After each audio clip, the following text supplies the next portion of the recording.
যুবদলের দেশে বিদেশে আমাদের যত নেতাকর্মী আছেন তাদের সকলকে সংগ্রামী শুভেচ্ছা জানাই। বিশেষ করে গত 10 বছর যারা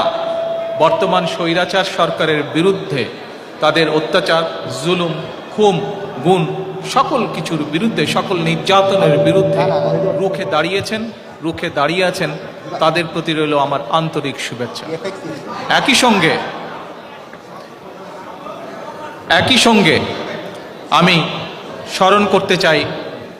আমার যুবদলের সেই সকল নেতাকর্মীকে যারা বিভিন্ন সময়, বিশেষ করে বর্তমান স্বৈরাচারের গত 10 বছর ধরে বর্তমান স্বৈরাচারের বিরুদ্ধে আন্দোলনের সময় শহীদ হয়েছেন, যারা নির্যাতিত হয়েছেন, পঙ্গুত্ব বরণ করেছেন, জেল জুলুমের শিকার হয়েছেন, তাদের সকলকে আমি শ্রদ্ধাভরে